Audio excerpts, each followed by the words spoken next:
Okay, it's going to be a review of NXT's Worlds Collide 2022. Okay, so this show took place right dead smack in the middle of Clash at the Castle and All Out.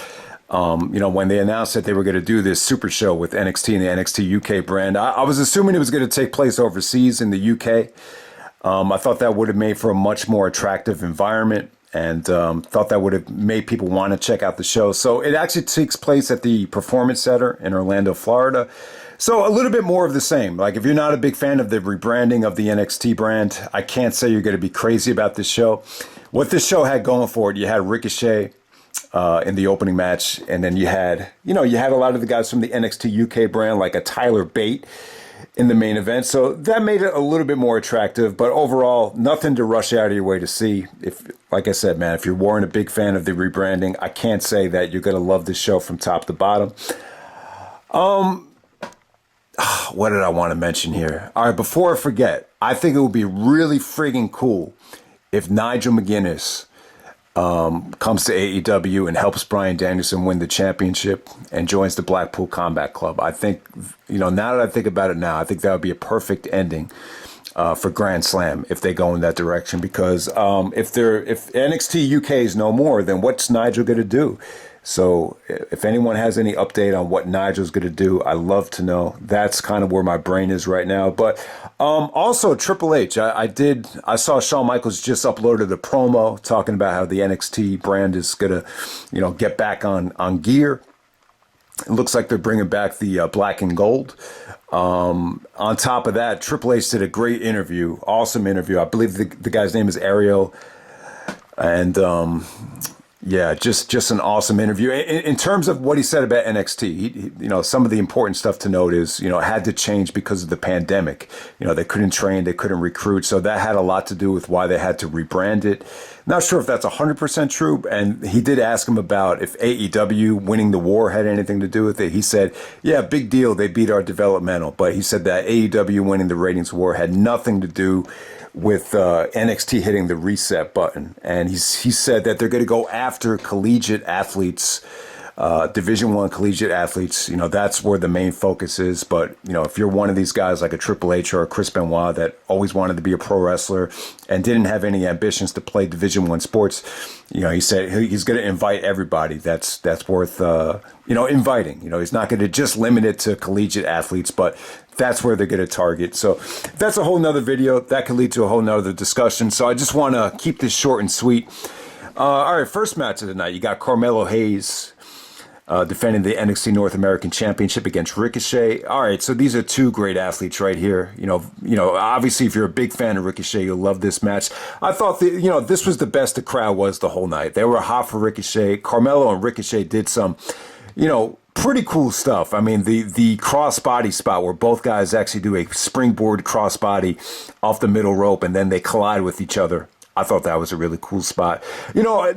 Some people might find this a little bit surprising, but I wasn't a big fan of the Carmelo basketball spot where he starts doing the spider. I just thought it was kind of corny. It's just like he's not a basketball player anymore, so what's the point of it? But, Ricochet had the fans really rocking here. It got a fight forever chant. The ending was pretty sweet too. Ricochet goes for the shooting star press and Carmelo gets him with the small package.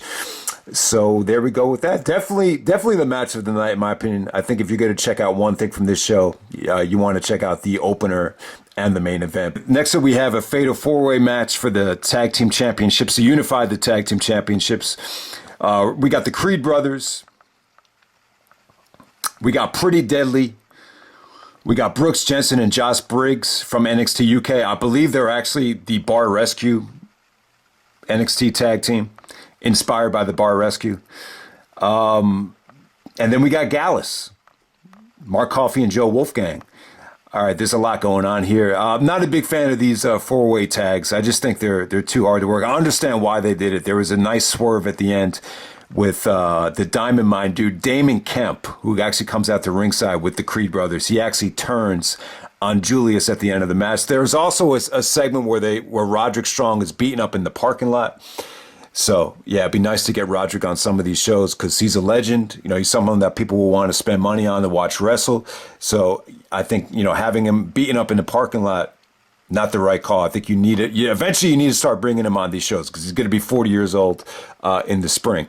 All right, so let's just get down to the end of this thing. Pretty Deadly actually goes over the Creed brothers, but I'll tell you what, man, Julius Creed, hell of an athlete. His vertical suplex along with his moonsault, definitely stole the show here.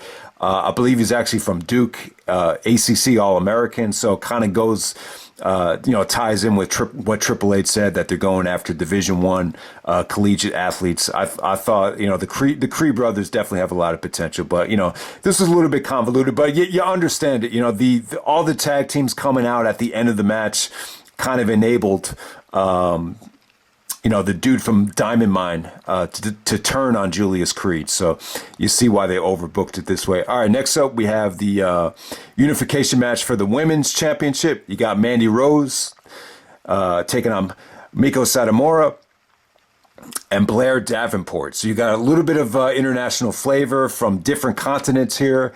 It was pretty much more catered to Mandy Rose. If you've seen Mandy Rose wrestle over the last couple of years and you haven't been impressed, a little bit more of the same. The match definitely catered to her.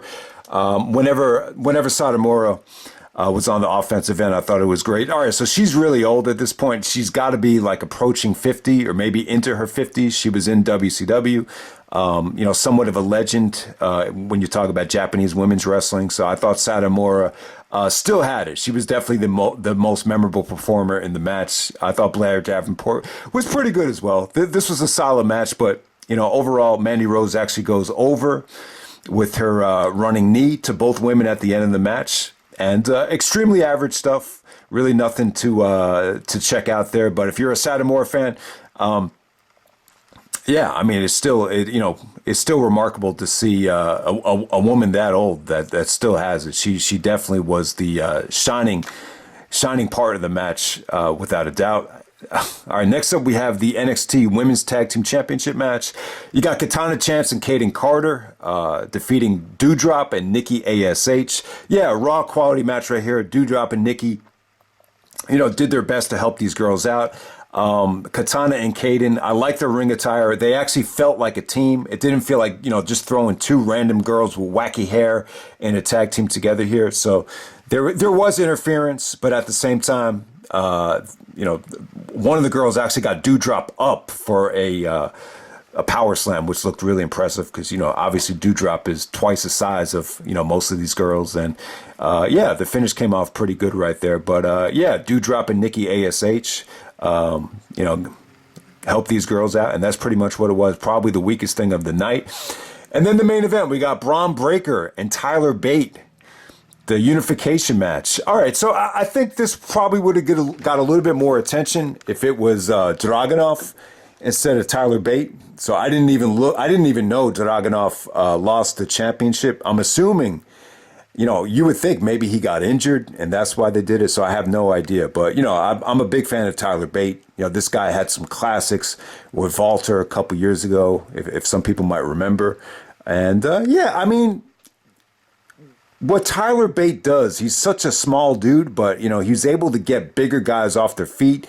And he really did that here with Bron Breakker. I would definitely say here, in this, surprisingly, in this environment, Tyler Bate was obviously more of the favorite. The crowd started kind of turning on Bron Breakker. I think the match is a little bit too predictable for a lot of people. But, yeah, very explosive stuff. I thought Bron Breakker, once again, hit a lot of, spears, power slams out of nowhere that just got really nice near falls. The end of the match, too, when Tyler goes for that Ricochet elbow spot and Bron beat him to the punch with the spear. That was an awesome ending right there. But I can't say it's going to be a match of the year candidate. I can't say that the environment really blew me away. I thought maybe it would have came off a little bit better overseas, but it was still good stuff though. But I think what hurt the match more than anything is I think Bron Breakker's kind of established as the face of the company, so it kind of killed the predictability factor or unpredictability factor. But yeah, I don't have a lot to say about it, but it was, well executed, very well done. And I got to say Tyler Bate is awesome though. But I think it probably would have generated more buzz if Dragunov was in that spot. But yeah, I'm not going to say the wrong guy went over. The right guy definitely went over. Braun Breaker is a hell of a talent, and he's carrying on his the Steiner's legacy quite well. So you can't argue with it. But yeah, don't have a lot to say about the show. I would actually skip it. I really don't think it's worth checking out. But I'm not going to lie to you and say that Ricochet definitely helped the show out a little bit, and the main event is definitely it's definitely good stuff. It definitely wasn't bad, and it definitely wasn't a waste of time. I'm glad I saw it.